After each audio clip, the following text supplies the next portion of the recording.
This is the Fantasy Football 411 podcast. The best place to get the latest 411 on your fantasy football team. Here are your hosts, Alex and Amanda. And welcome back to another episode of the Fantasy Football 411 podcast. We are your hosts. I am Alex. And I'm Amanda. And in this episode, we are going to give you the latest 411 for your fantasy team, as this is the best place to get the latest 411 for your fantasy team. We're also going to get into the Week 8 matchups, some things that happen that you should know about, the waivers for Week 9, and then we're going to close this episode out with our takes on the Week 9 matchups. How did you do this past week? I won in a league, and then I still have Shepard in tonight and going against Mahomes and Hill. So. Oh, yeah, and here we have... This episode is being recorded before the Giants-Kansas City game. So if anything happens in that game, just know you can find us on Twitter at FanFootball411. We'll put it there. That being said, let's get right into it. Here's the latest 411. All right, starting out with the injuries.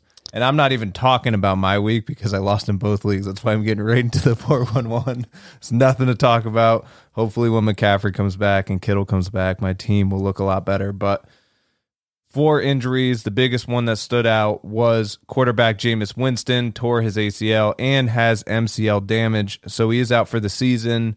Very sad story. He was doing great. The Saints ended up winning against the Buccaneers. Somehow, I don't know how. Trevor Siemian played a good game, though. We also have Rob Gronkowski. He left the game with back spasms. I think he'll be back. I think it's just something, no pun intended, he'll be back. But it was just a freak thing. It's too late for those types of jokes. So, running back James Robinson avoided a serious ankle injury, but is still day to day. So keep that on your radar if you are a Robinson owner. Running back Justin Jackson left with a quad injury and did not return. Quarterback Sam Darnold left with a concussion after a serious hit. There was actually 2 serious hits, but the second one took him out. He should be okay as long as he clears concussion protocol, but stay tuned. I don't think you're really playing him. If anything, you should be more worried about the players on Carolina Panthers. Running back Damian Williams left the game with a knee injury. Wide receiver Jalen Reagor left with an ankle injury right after he had a controversial touchdown that got called back. So it's a bad way to leave a game. Running back Derrick Henry suffered a serious foot injury and is supposed to be getting some surgery tomorrow, meaning Tuesday. Yeah. He is expected to be out 6 to 10 weeks, but the Titans do expect him to be back at some point this season. I don't know. I mean, it still sucks. And F all of you.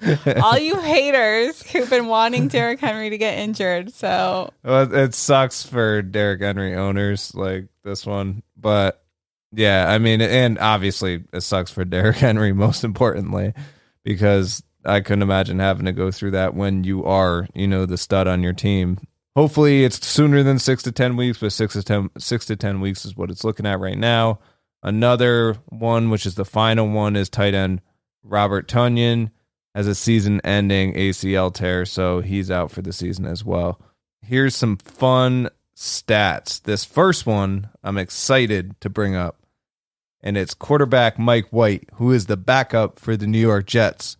Went 37 for 45 for 405 yards, 3 touchdowns, and 2 interceptions against the Bengals, who honestly I thought were competitive with the upper tier teams like Rams and Arizona and all them. Like, I didn't think the Jets stood any chance. Now it gives me as a Jets fan some hope, because I'm like, oh my God, they can move the ball around when everybody's playing. So that was great to see.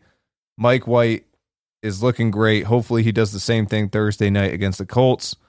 I don't want to get too excited. I'm excited because us Jets fans get these. It seems like we get these games every now and then. And this is that week that we're just all of a sudden, against Tennessee was another example. All of a sudden it's wow, they're good. Then Patriots come in, or we go to the Patriots and They beat us by 50 points. I don't know what happens. The only thing that makes sense to me is injuries on different sides of the ball. But either way, we got to take in these moments. We have to cherish these moments because they don't come often. I know. Running back Elijah Mitchell, he had 18 for 137 and 1 touchdown. And he averaged 7.6 yards per carry, which isn't bad. I'm not even a big Mitchell fan, but that's pretty good. I do think something popped up recently. I think he might have like a hip issue or something. Rib, I think. Yeah, but I think it's okay. I think it's just like something to monitor. But quarterback Justin Fields had 10 carries for 103 yards and 1 touchdown. He averaged 10.3 yards per carry as a quarterback. That's something I think you're going to see more often this season than not. I'm not sure if we have him on the waiver segment, but you might want to consider him once we get there.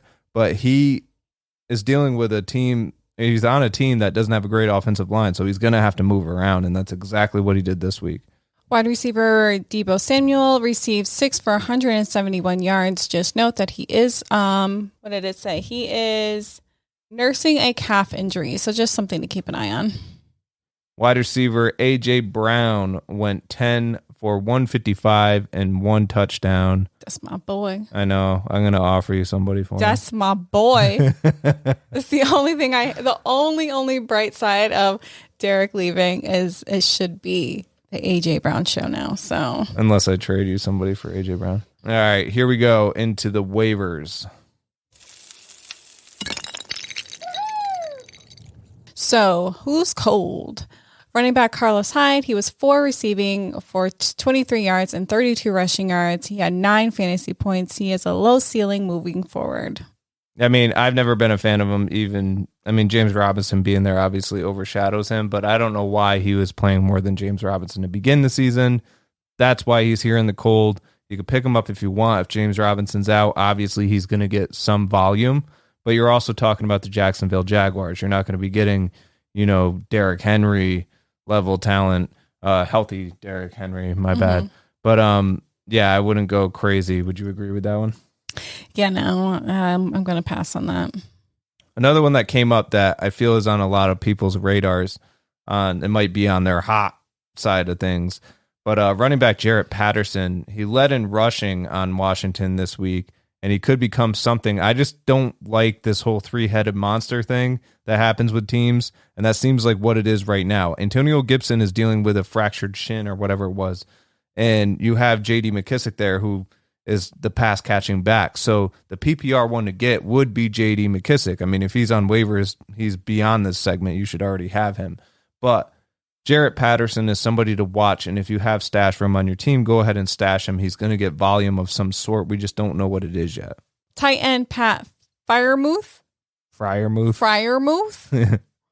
7 targets and 14 fantasy points with Ebron out. If Ebron stays out, then he gets warmer. Otherwise, we need to see before we start. Yeah, it looks great. That was your wording. Okay. Yeah. It looks great. Like to see him play this way, 14 points for a tight end. It's awesome. I mean, I'm in a way, I'm a little jealous here because I started Hunter Henry, who got me 4, but Freiermuth is somebody that's kind of new to production here. With Ebron out, yeah, I would start him any week that Ebron doesn't play 100%. Would I dump the bank on him? No, because it's a tight end. Or I wouldn't even say it's a tight end because there's not a lot of tight ends. But it's a tight end we're not sure about yet. Now, if he comes out 2 to 3 weeks from now and he's consecutive each week, yeah, that's when he gets moved into the hot segment and we talk more about it. But right now, I wouldn't dump your fab on him, but I would make him a pickup. I was going to add for our cold section is Russell Gage. So Calvin Ridley is out for the foreseeable future. Yeah, that didn't even really qualify for an injury. I forgot about that one. Working on his mental health. So we don't know if or when he'll return. I think everybody thought Russell Gage would be the next man up. However, over the weekend, he kind of was nowhere to be found. He was in just as many snaps as Tajay Sharp, which I think was 36 snaps. So that's a whole, as a Calvin Ridley owner, I'm not even going to try to get into that mix. Well, you're also a Kyle Pitts owner though. So yeah. So at least you get to bank on that a bit. I think that's in a different league. Oh, true. But either way, you get to bask in it somehow. The bright side to it this week, I think we noticed with Calvin Ridley out, it looked like Mike Davis, Tajay Sharp, and Pitts were getting most of the volume. So Tajay Sharp would be a target. I keep him in the cold with Gage here. If I had my vote, I'm not going to pick him up, but if I had my vote between the two, I would think Russell Gage would come out as the better one. But right now, I'm really banking on Cordero Patterson having some volume with Calvin Ridley out, even though Mike Davis seemed to be getting more now that Calvin Ridley was out. But it's kind of a situation you don't really want to flirt with too much unless you already have a Kyle Pitts, Mike Davis, or Cordero Patterson. Russell Gage and Tajay Sharp are a little risky right now. But if you want somebody to stash, then obviously stash which one you feel is best, because that's really where we're at right now with information. Who's hot? Running back Boston Scott rushed 60 for 2 touchdowns. Seems to be the running back one in Philly. Not Gainwell in regards to rushing. PPR may be Howard. So if you were also someone who I had Gainwell for so long and then thought this was my opportunity to finally play him, and apparently he was not the runner-up after Sanders. It's funny because you listen to anything, you read anything was telling you to play Gainwell. But then you go and you look at the Philadelphia depth chart, and Gainwell's third in line. Now, I'm not saying he should be, and I agree with anything I've read and anything I've heard that he should have played. I mean, when Miles Sanders was in there, Gainwell looked like the number 2. He was pretty good. He was getting all this hype preseason, everything. So it's kind of funny to see Boston Scott and Jordan Howard in there, but Nick Sirianni did this last year with the Colts as well, with Jonathan Taylor, Marlon Mack. You didn't know which one was going to play. So obviously he's going to carry this over to his new team. Unfortunately for us as fantasy owners, it's hard to kind of play which one. My banked, since I put him in the Who's Hot segment here, I'm going with Boston Scott. Obviously he trusts him. He got volume in this game. He had production. He looks great. So if Gainwell does come in, I still think Boston Scott's going to be there. And right now on the depth chart, he's the one behind Miles Sanders. What do you think of that one? Yeah, I mean, unfortunately, I understand maybe where Boston Scott comes in because he was really good last year. But the whole Howard thing, I don't know why he was thrown in there, why he was playing. I feel like Gainwell should have been in there before Howard. So, I mean, obviously Boston Scott, is the next man up. So snag him if you need a running back now. But it's unfortunate for us, Gainwell, because it's like, do we drop him or do we keep him? I don't know. But still, I mean, even with Boston Scott getting volume, let's just say he's the one moving forward until Sanders comes back, which is at least another 2 weeks, I believe. Because he's on IR. He's still not worth more than 5 or 10% of your fab. I don't think you would dump the bank on somebody like him. The next one I would, though, and that's running back Michael Carter on the Jets. And this is an unbiased opinion. I mean, he should already be owned. I'm just assuming he's not on your league if you're lucky, because he's taken in both of mine. He had a 70% target share in consecutive games now, and he's been a beast. So if he is there, I would take him way ahead of Boston Scott. I'd probably put down 20% for Michael Carter because I think rest of the season he's going to be great. Running back Jeremy McNichols is Henry's backup on the depth chart, so he is the target until we hear more, I guess. Yeah, it's tough. Like they just brought in Adrian Peterson. They have, Dontrell Hilliard, I think, is one, and then Darrington Evans, who's on IR and he's not projected to come back this season. So that's kind of relieving in a way because a lot of people were thinking he'd be next up. But Jeremy McNichols is the one to target for now. At this point in the season, if you are a Derrick Henry owner, you're going to dump the bank on Jeremy McNichols. Would I put $100 down if I have all my fab left? No.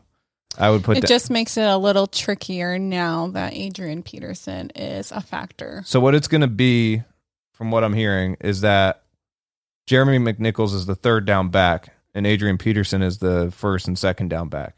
So if they get up in games, yes, you're going to see Peterson out there, but I don't think their schedule is looking like they're going to be up so much. It seems like so far, each game they've played this season, they've been pretty competitive. So I think this would be more in McNichols' favor. If I'm right, he might even get the red zone work over Adrian Peterson, even though from what I remember, Adrian Peterson was pretty good in the red zone. He's the one I would target. It's tough targeting Adrian Peterson, who I'm surprised is still playing. I mean, he's great, but I didn't think he was playing anymore. I thought he retired. But Jeremy McNichols is what I'm looking at, and I'm looking at like 30% for him. Maybe even 40 you're going to see. I think in some leagues you're going to see people putting 50. I just think that's over the top. You don't want to put that much down for somebody you don't even know if they're going to actually be the value that you're projecting them to be. So 30 to 40. Which is unfortunate because I was reading up on McNichols a little bit to try and figure out what the heck I'm doing. He's been in the league for 5 years, and he's a really good running back. He's a big guy. So hopefully this is his chance and not going to get stolen by the old man Peterson coming in. Yeah, seriously. So we'll see. Moving on to the Week 9 matchups. Our Week 9 bye weeks. We have the Lions, which they need a bye week. The Seahawks, the Buccaneers, and the Washington football team. And to start off Thursday night, we have the New York Jets at the Indianapolis Colts. The over-under is 46.5. I'm going under on this one. Hell, let's go over. let's try. And who has faith in the Jets now? So that is kind of funny you say that, because I was thinking of going over, but I was like, you know what? Calm down. They had their one game. Let's, temper it down, be realistic. I think it's going to be competitive. I just think it's going to come in just under 46. I don't think it's going to be above it.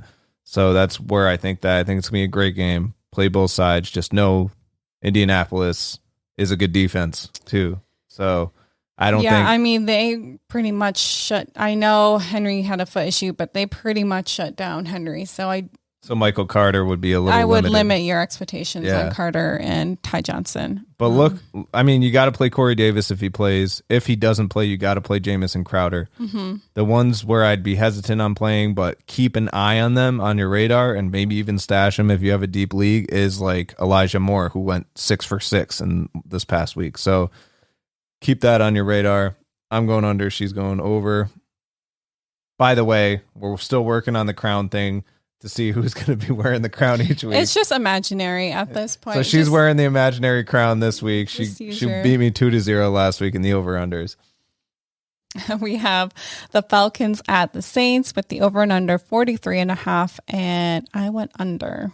I'm going over on that only because Trevor Simeon's a beast. No, I don't know. I'm going over on that because I think that it is going to be a shootout back and forth. And even if it's not Trevor Simeon, it's going to be Taysom Hill. And I think that he can move the ball around, and I think it will be pretty competitive. Just remember, if I don't say play both sides and I don't say anything, just know I mean play both sides. A silence means play both sides. Next, we have the Denver Broncos at the Dallas Cowboys. The over-under on that is 49.5. We're both going under on that one. Do we expect Dak to be back for that game? I think even if he is, but I don't know. Everybody, the last one I listened to, I forget if I listened to it or I read it. They said Dak has been doing his hip dance, so it looks like he's going to be coming back. Yeah, I feel like people thought he'd be back this week, so I think maybe that means. Why was he doing the hip dance this week? I don't know if it was the hip dance, but I remember people saying he was working out beforehand, he looked good. So yeah. We had the Patriots at the Panthers with a 43.5 over and under, and I went over. I'm going under on that. I think it's a Stephon Gilmore kind of revenge game here. I think Panthers defense is going to step it up a little bit against the Patriots.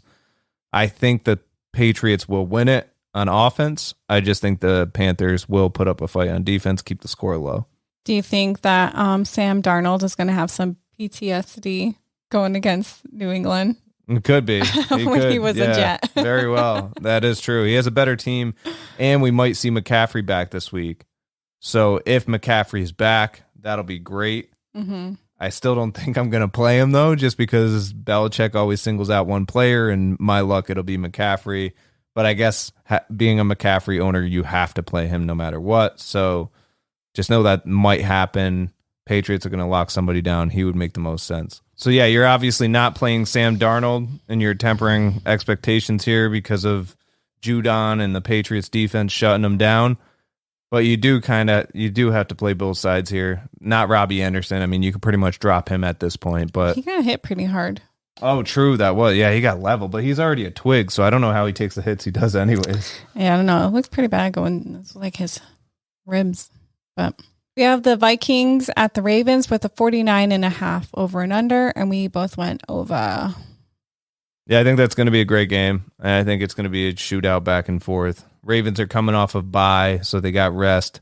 Vikings are mad. They just lost to the Cowboys' backup QB. So I'm definitely feeling that this one's going to be over.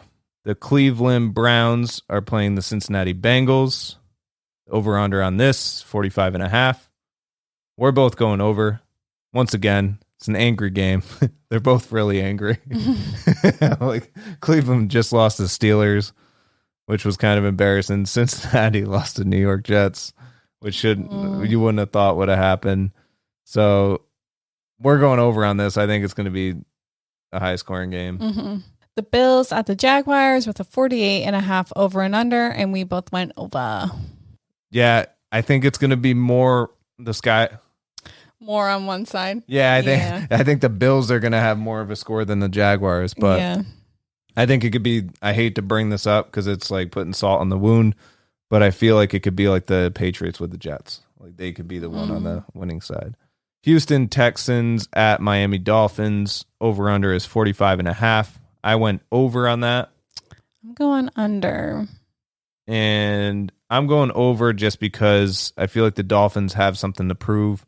Who knows? They might even have a Deshaun Watson on their team for this game. I don't even know if he would play that soon, but if he does, no, he would have to. It's against the Texans. He'd have to play that game. But either way, I think it's going to be over no matter what, if he's there or not, because of the fact that Miami has a lot to prove. Houston Texans have been putting up a fight each game. I don't know. This game just does not excite me. I don't feel like a lot of points are going to be. Instinctively. Yeah. We got the Raiders at the Giants with a 47.5 over and under, and we both went over. Yeah, I think both teams are competitive. I think Giants defense, I had Giants defense for tonight's game, but I got anxious last minute, put Denver in and did better. I mean, I didn't do better. I don't know yet, but 13 points with Denver's defense wasn't bad. That being said, I think they will be a shootout there with Vegas there. So, and Giants are home, so they have the home field advantage. Los Angeles Chargers are at the Eagles. The over-under on that is 51.5. We both went under. Justin Herbert hasn't been playing to his fullest potential. And even though Jalen Hurts and the Eagles did beat the Lions by 40 points or whatever, they were playing the Lions, and that's why they beat them by 40 points. I just don't see them doing that every week. And I don't even think, like, when you look at the numbers in that game, they weren't even that impressive. Like, I don't even think his passing yards were that crazy. I mean, not that they needed to be. I mean, they could just run the score up. But, yeah, I just don't see this one being a high-scoring game. The Green Bay Packers at Kansas City with a 55.5 over and under, and we both went under. I just don't know what to expect from Mahomes anymore. So maybe we'll see how he goes and plays against the Giants. Yeah. And then maybe my opinion will change. But I mean, the Packers, I don't know. It's like the Chiefs defense isn't that good, so the Packers can run it up. Take this one. Yeah. Mahomes doesn't. I feel like it's two teams that could run up a high score. They have the talent on their teams to do so. I just think, like she said, like, recently we don't really know what the Chiefs are going to do. Some games they're okay, and a lot of games they're not. I mean, him and Zach Wilson are pretty parallel right now. But Green Bay is looking really good, and I feel like they're definitely going to win this one. But I just don't see the score getting up above 55 points. That's crazy. I mean, the Jets did it against the Bengals, but that's not common, you know. And I just think two teams like this are going to be more competitive with each other. Keep the score relatively low. Find it more around the 40s would be more realistic. The Arizona Cardinals are at San Francisco 49ers, 46.5 over under. I went under on this. Yeah, I took the over. Yeah, I think Cardinals take it, but I don't know. Kyler might be injured. He might not even play. I don't know what's the story with him. He was hobbling off the field. Forgot to mention him in the injuries, but yeah, he's dealing with something. So, you got that, and then you have Garoppolo, who's Garoppolo. Like I've never really been confident with him. I like him as a quarterback. I think he's talented. I don't think he's somebody that could really, smoke the Cardinals. I don't think especially their defense is pretty decent. So yeah, I'm definitely staying under on that. Tennessee Titans at the Rams with the 53.5 over and under. And I went over, or I went under, you went over. Yeah, I'm going over on that one. I think it's a good competitive matchup there, both sides. You got the Titans who lost Derrick Henry, so their running game is going to be tough. But I think they're going to air it out a lot. A.J. Brown, you're going to have Jalen Ramsey on him, but they have the other targets there too. I think it's going to be a good game. And even the Rams, look at Cooper Kupp, look at Robert Woods, Darrell Henderson. I think it's going to be a great game. Yeah, I'm excited for that one. And the Monday night game is Chicago Bears at the Pittsburgh Steelers. The over-under on this one is 39.5. It's easy to take the over on this because I see you did that. Mm-hmm. I'm taking the under because I'm buying this. It's a low score, so I'm taking the under on it because I'm buying into that. I would hope that it's over. Yeah, that's funny. So that's pretty much it for this episode. If you have any questions, hit us up on Twitter at FanFootball411. See us on YouTube. If you're watching us on YouTube, please subscribe. We thank you for all the support so far. Follow us on social media at the same handle, FanFootball411. Oh, yeah. Good luck. I need luck too. So can I get some good luck in week 9? You can get some sleep. Passing out over here.